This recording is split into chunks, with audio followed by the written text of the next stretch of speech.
Kebun Percobaan atau KP Bandongan merupakan kebun milik Balai Pengkajian Teknologi Pertanian Jawa Tengah yang menjadi tempat penerapan inovasi teknologi.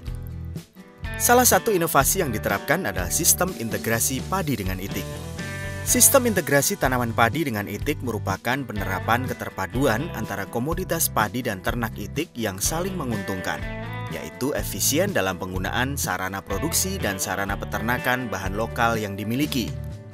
Manfaat sistem budidaya integrasi padi itik antara lain menumbuhkan kesadaran petani tentang pentingnya mendukung pertanian berkelanjutan dengan mengurangi penggunaan pestisida, mengurangi hama seperti keong, wereng, karena hama tersebut akan dimakan itik, kemudian secara tidak langsung dapat mengusir hama tikus, meningkatkan pendapatan petani melalui pengurangan biaya pestisida dan penyiangan pada tanaman padi, serta biaya pakan itik 50% dari kebutuhan.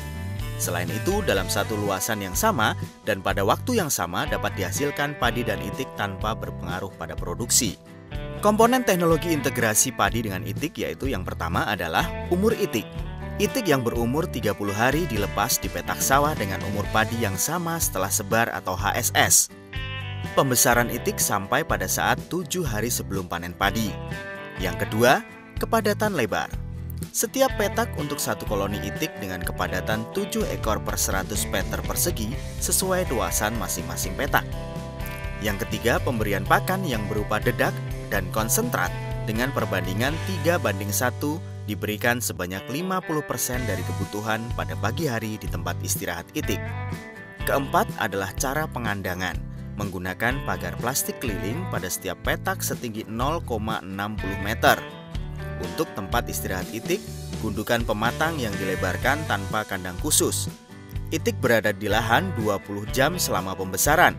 Selanjutnya adalah jarak tanam padi jajar legowo 21 dengan jarak tanam 40 x 20 x 10 cm menggunakan varietas Mekongga.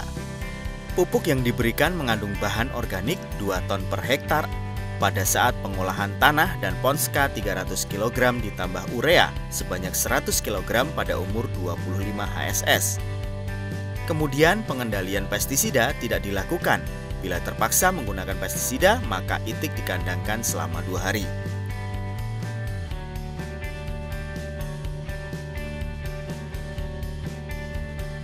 Di BPTP Jawa Tengah merupakan salah satu instansi yang pengembangan teknologi integrasi padi itik. Jadi dalam teknologi ini output utama adalah menuju pertanian organik karena dalam penggunaan pestisida itu hampir tidak dilakukan, tidak ada penyiangan dan juga menuju ke peningkatan pendapatan karena dengan satu lahan produksinya bisa meningkat sampai 10% produksi padinya dan dalam lahan yang sama bisa panen bebek karena seperti itu. Nah, teknologi inilah yang mungkin cocok untuk dikembangkan di daerah yang padat atau lahannya sempit seperti di Jawa ini.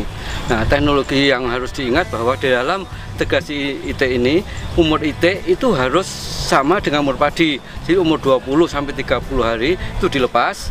Nah, itu juga jumlahnya harus disesuaikan karena 1 meter persegi itu 10 sampai 15. Kalau terlalu banyak nanti merusak tanaman padi, tapi kalau sedikit tujuan utama untuk mengurangi pakan keong dan segala macam itu tidak bisa tercapai. Jadi itu menjadi salah satu syarat. Jadi dalam 1 hektar diperlukan kira-kira 500 sampai 700 ekor itik per hektar. Nah, pakan itik juga bisa dihemat 50% karena itik itu makan serangga, terus wereng, keong emas dan segala macam. Itu juga menjadi kebutuhan itik. Itik itu punya sifat utamanya itu lebih senang makan pakan yang hidup. Itulah makanya dalam integrasi ini sangat cocok untuk menuju pertanian organik. Dari Bandongan, Kabupaten Magelang, Jawa Tengah, Nyoman Ari, Agronews TV melaporkan.